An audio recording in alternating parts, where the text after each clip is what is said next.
The inversion stunt was no easy feat, and local magic duo JC Sam and Magic Babe Ning decided to push the boundaries by doing away with any safety lines and net. But in any case, if the worst happens, at least Magic Babe will be caught by the spikes below. You've seen the amazing inversion stunt. Now standing beside me are the magicians who brought us the visual treat. This is JC Sam and this is of course Magic Babe Ning. So how do you feel? I'm glad that she came out unscathed. Okay, we did it. All the rehearsals. I mean, we're only doing this one time without the safety line and of course the bed of spikes. So everything went smoothly. Cross your fingers. How about you, Ning? Well, I'm really relieved that everything was successfully executed out and everyone was really great. You know, Singaporeans, they say Singaporeans are boring, but no, so many people came down to witness this event and it's really awesome that, you know, STB and Central believed in us and we were able to do this. And I think also bringing magic, extreme acts to local shores with homegrown talent, with, of course, sexiest woman in magic. I think it's a great mix and a great day right here at Central. Okay, so how did you manage to get this idea for the inversion stunt? Well, we're looking for a publicity event for our main event, which is the Impossible Record, 15 illusions in 5 minutes. So we didn't want to do something that was magic-centric, wanted something different, so we thought of an escape act. Now, Ning did a mega escape. That's right. Now, last year I did a mega escape that Razor TV actually came by to cover as well. Now, that's called the Impalement Cage, and that's for me having 90 seconds to free myself from a bed of spikes. Now, all surrounded, it was like what you see is what you get. So there wasn't any, like, you know, silhouettes or covers and stuff. Nothing magic about it. It's just pure escape like today. And today's stunt is kind of like Harry Houdini meets the Pussycat Dolls. That's right. So we wanted to take it up a notch, and that's when we decided to forego the safety line. Now, most escape artists and magicians worldwide will always use a safety line, whether it's covertly or openly. Okay, but we didn't. We decided not to do it. And then at the last minute, which was yesterday at 1 a.m., we decided to include this bed of steel spikes. How do you bear to let this pretty woman beside you be, you know, without any safety line? I think we trust ourselves as a team.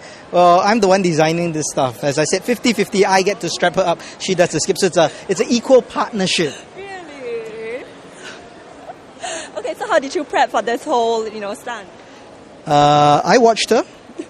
No, well, there's a lot of training together because there are really two parts to it. One is the designing of the harness and the rigging. Now, simultaneously, when we were doing that and fine-tuning that to make sure secure, Ning was really just practicing being inverted at a low level, but get used to being upside down for extended periods of time. Because if you've ever been upside down, you know what happens. Well, yeah, basically the blood rushes to your head and you have this intense pressure on your temples and your skull kind of feels like it's pulsating when you're upside down. So, you know, I had this pressure on my eyeballs and after a while you kind of get giddy, your ears start to feel funny and basically not a very generally good feeling at all.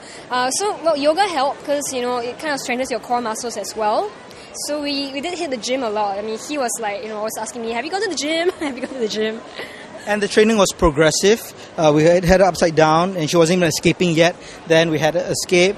I tried everything myself as well just to make sure it can be done. Seriously? You tried it? Yes, well, Sort of. I was the first one to be inverted by the scissors lift when we did it yesterday. Thank you. Yeah, but for, like, not all the way. We like the chemistry going around here. But just to make sure that the rigging worked, okay? And it did, so we're very happy with that. I mean, I think no one should try this at home, by the way, okay? Don't do this so at home. we are trained professionals and we did have a team behind us to do the fabrication and we oversee that. So please don't, even if you could get someone to sponsor you a venue, sponsor you a lift, to go 2 stories up and a bed of spikes and a straight jacket, please don't do this. So what are some of the do's and don'ts during the day of the show? Well, I think do's and don'ts, don't die. Before the show, like what were you doing to, you I know? think we just ensured the setup. We didn't do anything strenuous during the day. I mean, it was all about rest and being just mentally focused. Ning was preparing mentally the whole day. The crew was just making sure that the setup was all tightened. We did triple checks just to make sure everything was tight. Don't eat too much. That's a weight, huh? Yeah. And you don't want to... Yes. The Malayan, you know. No one would do it without a safety line. In fact, we had criticism worldwide for not using a safety line by other magicians. You mean there's like a code of practice or something? You could say that's an unwritten rule, but some people felt it was irresponsible for not using a safety line. But to us, we're pushing the limit and we're not reckless. It is calculated risk and we do plan. I It's all about daring to be different and pushing the bar and not being afraid to, people can tell you that it's never been done before or like no one has done it, but you can be the first. You can.